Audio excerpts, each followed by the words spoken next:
Hello, and welcome back to the Doc Hitchcock Puzzle Channel, where today we're going to be solving this puzzle, which is the lock box by Cubic Dissection, Eric Fuller.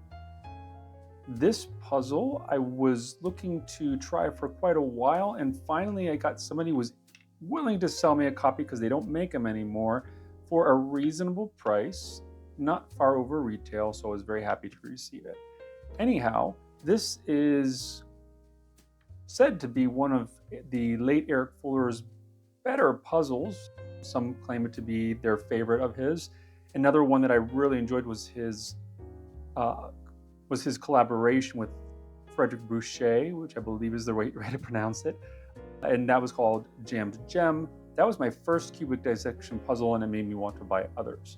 Right now, taking a look at this, there's actually a couple different variations of this particular puzzle. The one variation, actually, this is made of wood, this key, but this one's made of metal. And we can take a look and we can see that there are some obvious panels happening on the side there that you can wiggle with a little button, it looks like, down here. Some cutouts, which could be tracks or buttons even, on both sides. But this one, you see there's no metal there, so that I'm not sure what that means. The tops, you don't see those same tracks, which probably means like this could be the track for the top. I'm not sure what these would be the tracks for, but and the bottom. So there's a lot of symmetry here.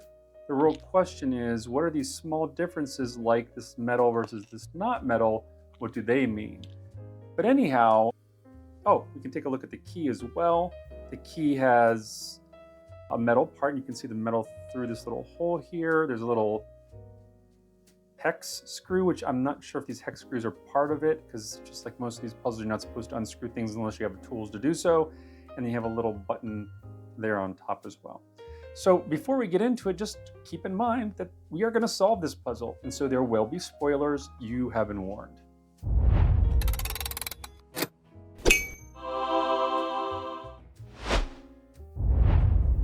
Okay, so there's a pretty obvious first step that we should probably try. And that is to put the key looking dealie into the keyhole looking dealie. And you can see down in it that there's multiple layers, which tells me that there's probably going to be a bit of finagling. So I put it in there and I turn it. Can't go anywhere past this. And just to make sure I'm not like glossing over anything. Oh, look at that. I don't know. Oh, here you go. See? So there must be magnets involved in the key. Let's see. Oh, I gotta turn it. Nothing moving there. Okay, so the obvious, of course, is typically not the case with good puzzles. So there's magnets involved here. So I'm assuming that these things might be magnetic. Push through. Okay, so this doesn't come out, but it does move, and there feels like there's a magnet kind of pulling it that direction.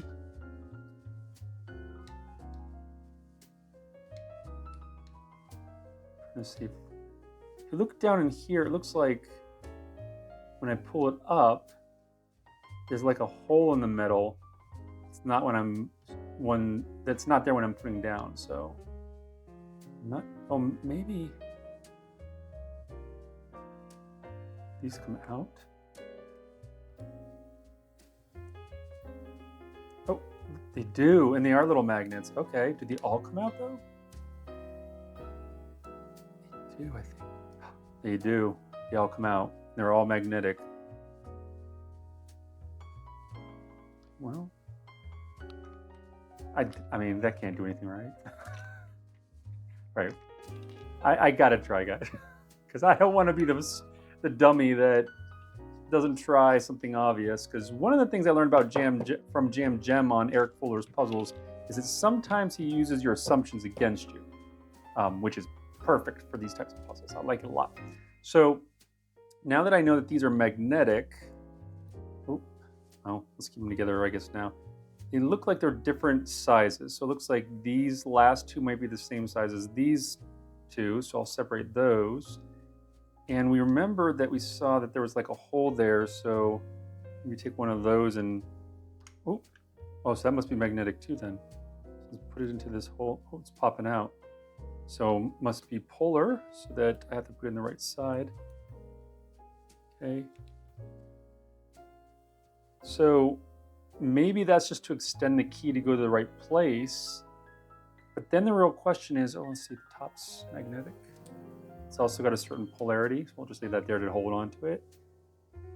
I doubt that'll do anything. Okay, so I guess the real question is, we probably have to put some of these into some of these holes in order to find a way to unlock it. Oh no, that's gonna be hard to get off. So maybe I can use this. Let's see. Yeah, I can use these to pull that out, I think. Yep, that makes it easier. Okay, so maybe that, I'll put that one on top. I'm thinking probably start with a long one on bottom. Put this on top, just to hold on to it and see if that does anything. Okay, off the bat, I can't, oh, there we go, it goes in. Okay, I can't, at the bottom, I can't do anything. So that might mean that I need a short one on the bottom, but if I go up one, I can turn it. Oh, and it goes all the way around. So I guess I could do the long one on the second rung. And the third rung seems, oh, hear that? Ooh, what's that? Look. Let's see if I was, let's see. Okay, it doesn't move. It moves. Ah, so something magnetic in there, that long magnet on the bottom here is pushing that out and allows me to move that. Does that move then? Well, it kind of moves a little bit, but let's see, does this one move after that then? Maybe I need to push that little button. Here, let's try that.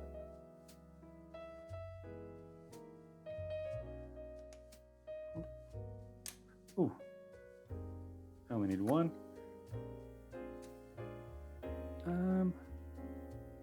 Nope, okay. So I'm glad it isn't that easy. I was getting a little scared that I figured the first part out and then it's just all gonna just fall apart. Okay.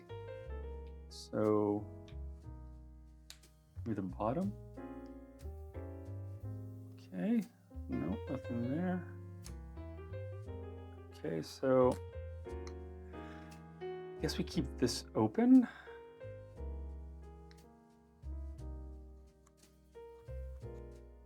Well, let's see if this side, if you can push the button.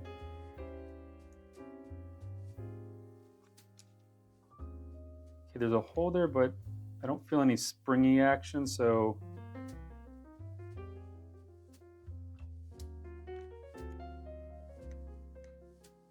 okay, so let's try other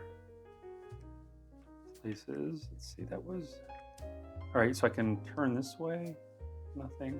So let's do what we said. Let's put this long one in the second tier and a short one in the first tier. Let's see what that does. Okay, so I locked this now by mistake. Oh boy. This is not obvious, that's for sure. Let's see, how did I... All right, I'm trying pretty much every rung on the ladder to see if it does anything. So far, I'm not having the same luck I had at the beginning. I wonder if I have to switch the side that it's on. It sticks in either way. Oh, there we go. Hear that? Okay, so maybe that means now, because last time I heard that, the other side moved. So maybe pushing this down. Nope. All right. Again, possibly too easy. Let's see if I can push this side down. at all. Oh, there is something magnetic there. See, it's sticking there. Oh, yeah, it's right there. So there is a magnet there. The question is, what does it do?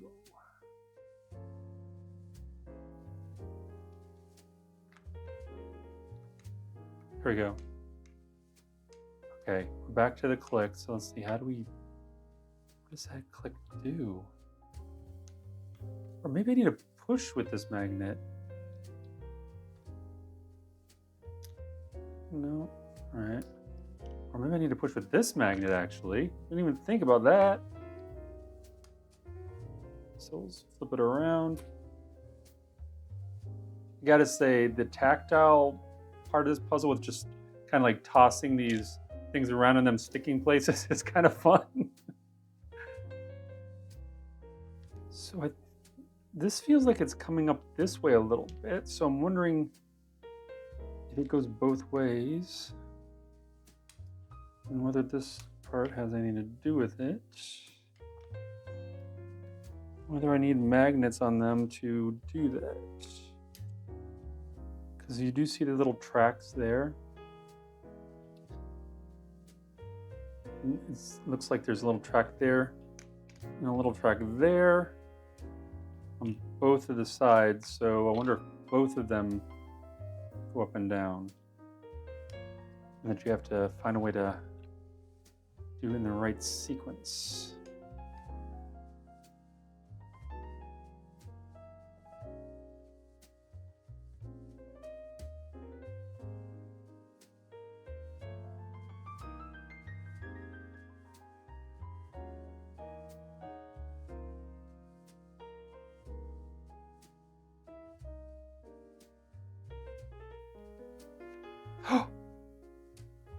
It did work. So basically, that step where we turn this here and it clicks like that, and it goes down.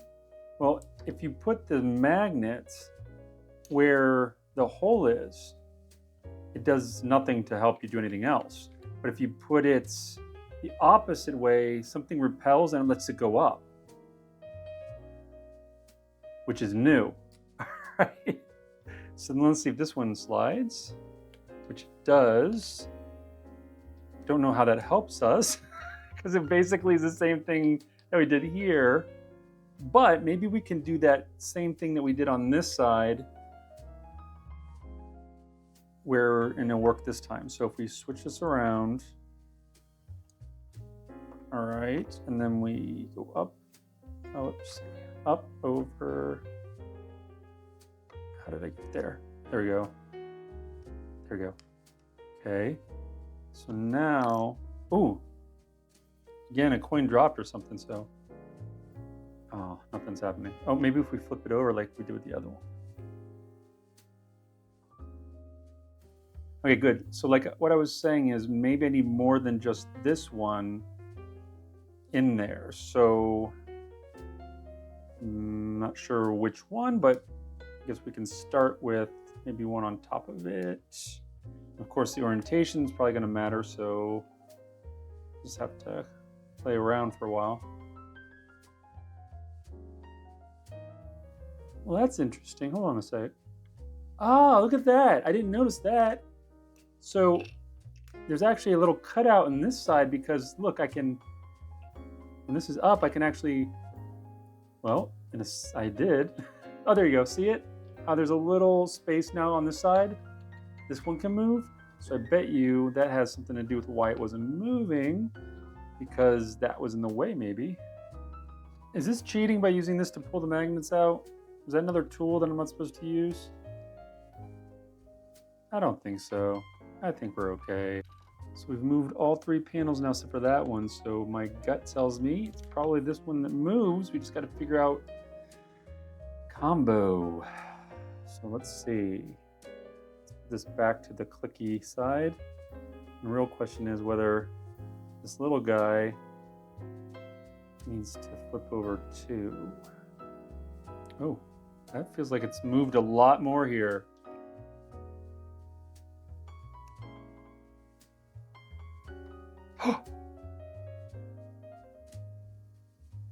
Look, it's moved the whole way. Maybe I can pull this out now. There we go. Ah, done. Little compartment, kind of a big compartment actually. Great. Oh, don't want it to lock. I need to reset you. And we got a little doubloon. Pretty cool. We solved it. Solved the lockbox, and I guess I could put something else in there, like a USB drive with tax information or something. Nobody steal it, please. All right, anyway, I will reset this and then we'll talk about it. Okay, that's it. That was actually one of the fastest resets that I've ever had of any puzzle, especially one as cool as this one. So I can see what the fuss was about. That was a lot of fun. That was a challenge. It had a bit of puzzle box, a bit of sequential discovery, although that is kind of sequential discovery light in a way.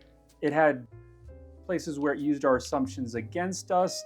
It had moves where you slide the panel once and thinking you're done, not realizing it's actually the opposite. You gotta go.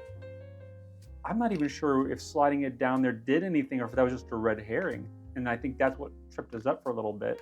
I loved it. A lot of fun, lived up to the hype. The quality is what we expect from cubic dissection, where all the edges and such, there's no real gaps, it's very tight tolerances. So I can't say as I'm surprised at the quality. Yeah, so there you go. So I will say it's not super ornate. I don't think it's intended to be, but for what it is, it's sufficient. And I would say you should grab one if you can. If you can't get one or you don't want to for any reason, I hope you at least enjoyed solving it through my eyes. And if you did, if you could please like, subscribe, and ring that bell so you know when I make new videos. And if you could watch through to the next video, that would really help the algorithm. I'd really appreciate it. But anyhow, until next time, I will see you later, and goodbye for now.